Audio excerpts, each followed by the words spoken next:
नमस्कार, इन खबर में आपका स्वागत है। मैं विद्याशंकर तिवारी हूं। नागरिकता संशोधन बिल थोड़ी देर में लोकसभा में पेश किया जाने वाला है। इसको लेकर के सत्ता पक्ष और विपक्ष में टकराव की नौबत है। लोकसभा में पारित होने में कोई दिक्कत नहीं है, क्योंकि एक बार पहले भी लोकसभा से पारित हो चुका है।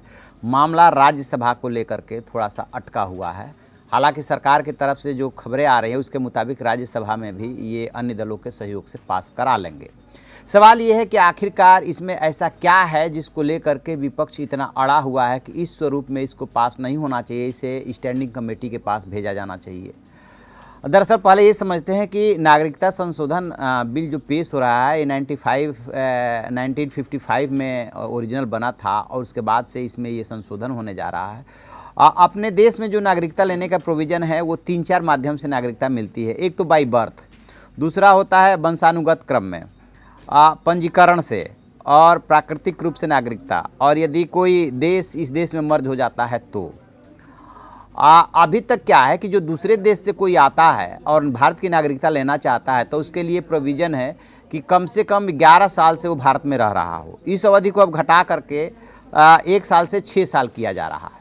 और ये किया जा रहा है कि पाकिस्तान, बांग्लादेश और अफ़गानिस्तान से मुस्लिम को छोड़ करके जितने लोग आ रहे हैं, चाहे हिंदू हो, सिख हो, ईसाई हो, पारसी हो, उनको जो है नागरिकता देने का इसमें प्रोविज़न किया जा रहा है। अब आप सोच रहे होंगे कि आखिरकार बीजेपी के सरकार के दिमाग में ये बात कहाँ से आई, क्यों उसने ऐसा कर रही है, क्योंकि भारतीय संविधान में जो है धर्म के आधार पर भेदभाव की मनाही की गई है। तो मैं आपको बता दूं कि इसके पीछे का जो तर्क है वो तर्क ये है कि इन तीनों देशों से, ख़ास तौर से पाकिस्तान और बांग्लादेश से, जब से आज़ादी मिली और पाकिस्तान का गठन हुआ, अस्तित्व में पाकिस्तान आया, उसके बाद से ही वहाँ पे हिंदुओं की संख्या वहाँ ठीक ठाक हुआ करती थी। लेकिन जब अत्याचार होने लगे तो धीरे धीरे लोग वहाँ से पलायन करके इधर आने लगे। और ठीक यही बांग्लादेश में हुआ। जब बांग्लादेश बना तो बहुत सारे मुस्लिम्स जो है इधर आ गए। अब भारत सरकार के सामने दिक्कत ये है कि अवैध मुस्लिम यानी कि बांग्लादेशी पाकिस्तान से उस तरह की दिक्कत नहीं है जितना कि बांग्लादेश से है। बहुत ज़्यादा पूर्वोत्तर राज्य खास तौर से असम में आ चुके हैं। और ये जो हिंदू हैं, मतलब खास तौर से हिंदू, पारसी, सिख, ईसाई, इनकी संख्या कम है। और वो वहाँ से प्रताड़ित होने के बाद जो भगाए जाते हैं और आते हैं यहाँ विस्थापित होकर के, सड़कों पे रहते हैं, झुग्गियों में रहते हैं, और वो वहाँ पे लौटना नहीं चाहते। तो बीजेपी ने 2014 और 2019 के अपने घोषणा पत्र में ये वायदा किया था कि यदि हम सत्ता में आए तो ऐसे लोगों को नागरिकता देंगे।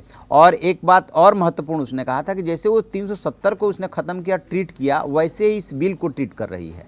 पहले जब 2017 में ये बिल लोकसभा में आया था तो लोकसभा से पारित हो गया था। राज्यसभा में चूँकि नॉर्थ ईस्ट के राज्यों में बहुत ज़्यादा विरोध होने लगा था और इलेक्शन था, इसलिए सरकार के पैर थोड़ा कदम जो है ठिठक गए, रुक गई। इस बार भी वही समस्या है। जो नॉर्थ ईस्ट के साथों राज्य हैं वो इसका विरोध कर रहे हैं। उसकी वजह ये है कि अरुणाचल, नागालैंड जैसे जो राज्य हैं उनका कहना ये है कि ऑलरेडी जो हमारा ओरिजिनल स्वरूप है वो तो खतरे में है। तो उसके लिए अब की बार प्रोविज़न ये किया जा रहा है कि वहाँ पे जाने के लिए लोकल परमिट की व्यवस्था होगी, जो पहले से भी है। यानी कि वहाँ पे आप जा कर के नहीं बस पाएंगे, ऐसे नागरिकता आपको नहीं मिलेगी। आपको घूमने के लिए, काम करने के लिए लोकल परमिट दिया जाएगा। और इस तरीके से उनको सेटिस्फाई करने की कोशिश की जा रही है। असम में चूँकि मुस्लिमों के आबादी बहुत ज़्यादा हो गई है तो ओरिजिनल जो है वो इसका विरोध करते हैं। इसी को लेकर के संघर्ष हो रहा है। और 1985 में जो असम अकॉर्ड हुआ था, जो समझौता हुआ था, उसमें भी कुछ इसी तरह के प्रोविज़न थे। और अभी जब NRC आया था उसको लेकर के बहुत ज़्यादा वहाँ पे विरोध हुआ। जब 19 लाख लोग बाहर हो गए, उसमें हिंदू भी बताए जाते हैं। तो अब इसमें ये रास्ता निकाला जा रहा है कि पूर्वोत्तर में इसका विरोध ना हो, इसलिए लोकल परमिट में कुछ राज्यों में लोकल परमिट की व्यवस्था की जा रही है। और इधर ये कहा जा रहा है, इधर से जो शिया मुस्लिम हैं और अहमदिया हैं वो भी डिमांड उठा रहे हैं कि आप जो है मुस्लिमों को छोड़ रहे हैं लेकिन शियाओं का तो इसमें शामिल कीजिए, क्योंकि जैसे हिंदू वहाँ प्रताड़ित होते हैं पाकिस्तान में, वही हाल तो इनके साथ भी होता है।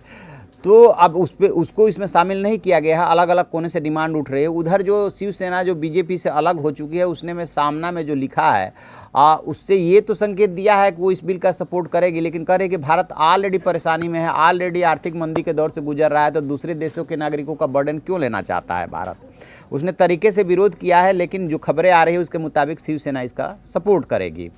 तो ये वजह है जिसकी वजह से जो विपक्ष सवाल उठा रहा, सबसे ज़्यादा आक्रामक जो है टीएमसी है। टीएमसी के आक्रामक होने की वजह है 37% मुस्लिम है पश्चिम बंगाल में, तो उनका मुस्लिम वोट बैंक दिखता है।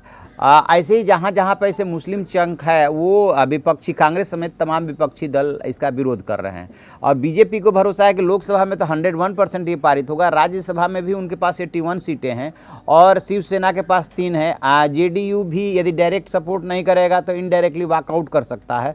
बाकी अकाली दल है और वो जो 3 पार्टियाँ हैं, जो जगन रेड्डी की पार्टी है वो और के चंद्रशेखर राव टीएमसी ये और बीजेडी, ये इनका सपोर्ट कर देंगे, ऐसा इनको लग रहा है। इसलिए राज्यसभा में पारित होने में भी इस बार दिक्कत नहीं आएगी। विपक्ष का जोर इस बात पे है कि आप धर्म के आधार पे भेदभाव नहीं कर सकते, लिहाजा इसको स्टैंडिंग कमेटी में भेजिए। और सीपीएम ने तैयारी की है कि हम इसमें संशोधन भी पेश करेंगे।